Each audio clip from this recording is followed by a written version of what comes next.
So,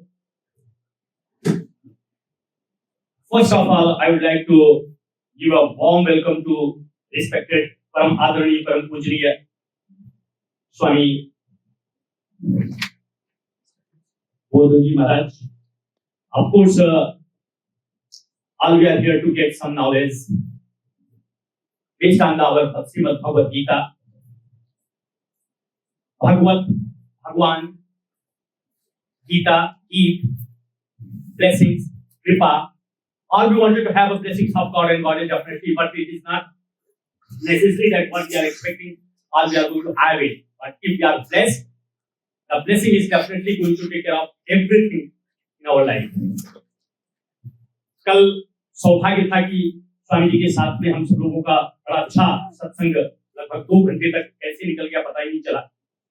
और स्वामी जी से चर्चा करने के बाद almost up to probably 2 AM रात में 2 बजे तक मेरे मस्तिष्क में गीता के ऊपर पलटते रहे, जो बहुत पहले पूर्ण रूप से कंठस्थ था। कंठस्थ तो याद। तो संक्षेप में without taking too much time, on behalf of Shri Durga Shakti Dham and all of our volunteer teams and our team, I would like to give warm welcome to Swami Ji, Umesh Bhai.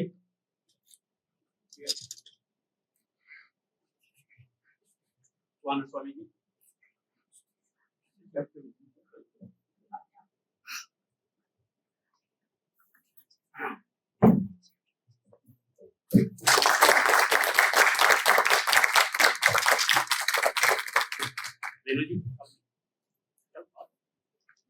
Venuji is doing very hard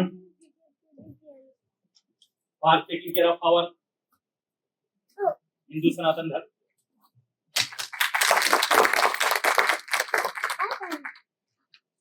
So guys, Gita में जैसे मैंने बताया कि स्वामी जी बस सिर्फ 2 minute दूंगा अपने भाव प्रकट करने के लिए। ब्रह्मैव तेन कर्तव्यम ब्रह्म कर्म समाधिना। ब्रह्मैव ब्रह्म, ब्रह्म शक्ति, ब्रह्म बोधि, बोध, ज्ञान, नॉलेज सबके पास में है, लेकिन एक थिक लेयर्स चढ़ा हुआ है नेगेटिविटी का, because of that we are unable to think about that what is our karma, what we have to do in our life. सिर्फ परिश्रम करें, पैसा कमाएं और लाइफ को एंजॉय करें, that is no. But anyway, that is also very much important. तो ब्रह्मैव तेन कर्तव्यम ब्रह्म कर्म समाधिना, कर्म करते हुए समाधि, समाधि मतलब ध्यान लगाना, परमात्मा का ध्यान लगाते हुए अगर हम अपना कर्म करते हैं तो निश्चित रूप से धर्म और कर्म दोनों हमारे साथ जुड़ जाता है और फिर हम कहते हैं अनन्यास चिंतयन्तो मां ये जनाः पर्युपासते तेषां नित्याभियुक्तानां योगक्षेमो वहाम्यहम्। कर्म करते हुए अनन्य भाव से उस परमात्मा का, उस योग योगेश्वर भगवान श्री कृष्ण का ध्यान करते रहते हैं। तो भगवान जी कहते हैं, जो कल चर्चा हो रही थी, भगवान जी दिखाई नहीं पड़ते हैं लेकिन उनकी कृपा हमारे साथ हमेशा बनी रहती है। तो योगक्षेमो वहां में हम भगवान जी कह रहे हैं कि मैं योग संयोग बनाता हूं और साथ ही साथ संयोग क्या बनाते हैं, यम यम चिंतयते कामं तम तम प्राप्तो निष्ठम। Definitely we are going to have everything what we are expecting in our life. One and क्षेमम, Shiva means being human, all we have a lot of issues, challenges, and problems in our life. That is also going to be taken care by भगवान जी। ये ज्ञान होना बड़ा जरूरी है, but हम सब लोग अपने व्यस्ततम जीवन में इस ज्ञान से दूर हैं।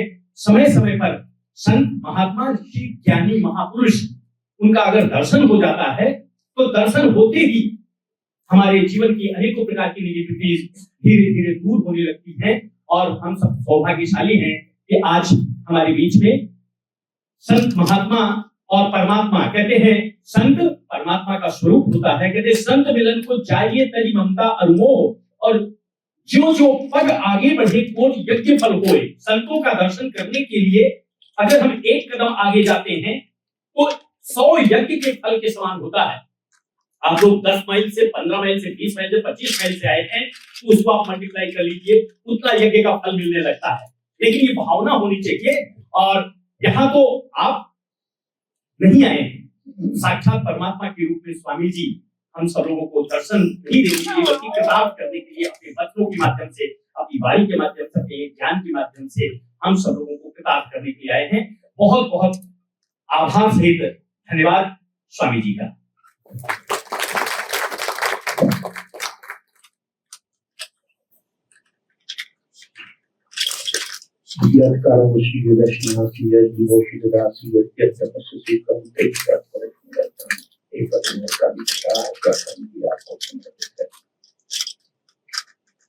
यो मां पश्यति सर्वत्र सर्वं जगत् पश्यति तस्याहं न पश्यामि जगति न पश्यति। जो सर्वत्र मुझे देखता है, सब में मुझे देखता है, मैं उसकी आंखों से कभी ओझल नहीं होता और वो मेरी आंखों से कभी ओझल नहीं होता। वास्तव में मैं ईश्वर को देख रहा हूँ।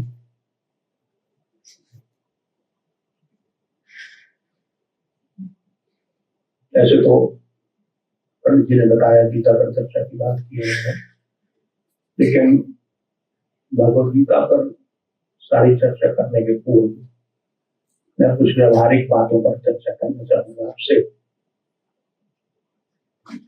मंदिर में क्यों आते हैं, पहले बात ये देखें। मंदिर में हम आते हैं ईश्वर के दर्शन करने, ईश्वर की मूर्ति के दर्शन में होते हैं। ईश्वर के दर्शन तो नहीं होते हैं, लेकिन उनकी छवि मन में उभरती, जो यूं जरा कम उभरती। तो भगवती दुर्गा को देखते हैं तो भगवती दुर्गा का क्या चरित्र है ये हमें समझ में याद आता है। भगवान राम को देखते हैं तो उनका चरित्र याद आता है, भगवती सीता को देखते हैं उनका चरित्र याद आता है। ये स्मरण ईश्वर का हो जाता है मंदिर में आके, पवित्र वातावरण भी रहता है। लेकिन कोई भी मंदिर में आना व्यर्थ नहीं होता कभी। आप ईश्वर की ओर जो भी कदम बढ़ाते हैं वो कभी व्यर्थ नहीं जाता। इसलिए मंदिर 20 किलोमीटर चल के आए हैं तो भी बहुत सार्थक है। लेकिन एक बात रह जाती है,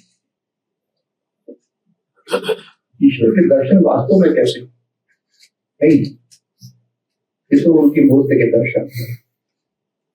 देखिए महाभारत में बड़ा गंभीर शास्त्र है, बहुत गंभीर शास्त्र है। पढ़िए उसको, पंचमवेद कहते हैं और अद्भुत ज्ञान उसमें। सिर्फ कथाएं नहीं है, हमारे पुराणों की भी स्थिति यही है कि सिर्फ कथाएं नहीं है, बहुत अद्भुत ज्ञान होते हैं। बीच बीच में आपको विसंगतियां मिलेंगी, जरूर मिलेंगी, लेकिन ये मान के चलिए कि बहुत पुराने आलेख हैं तो उसमें कुछ मिश्रण तो हो ही जाता है। चावल को झाड़ते हैं, चावल निकालते हैं तो कुछ कंकड़ तो मिल ही जाते हैं उसमें, नहीं तो उनको समझदार आदमी उनका चावल को खाते वक्त में कंकड़ चुन के खाता है और उसकी दांत के नीचे पड़ गए तो भी जरा उसको निकाल के चावल का स्वाद लेता है। वैसे ही शास्त्र और ये करना चाहिए। महाभारत में कहा गया है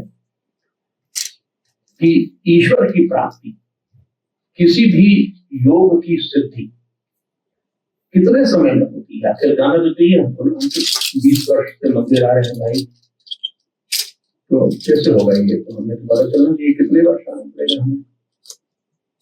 तो महाभारत कहता है 6 महीने में ईश्वर की दर्शन आपको हो जाने चाहिए। आपने सेक्युलर होंगे बहुत लोगों को। उपनिषद कहता है कि 6 महीने में आपका कोई भी योग संसिद्ध हो जाता है।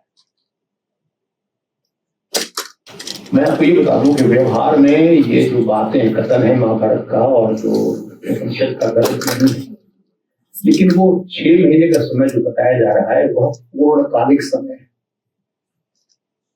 एक बार मंदिर पहुंच गए फिर अगले हफ्ते आ गए, वैसा नहीं। आपको साधना में 6 महीने निरंतर रहना पड़ेगा।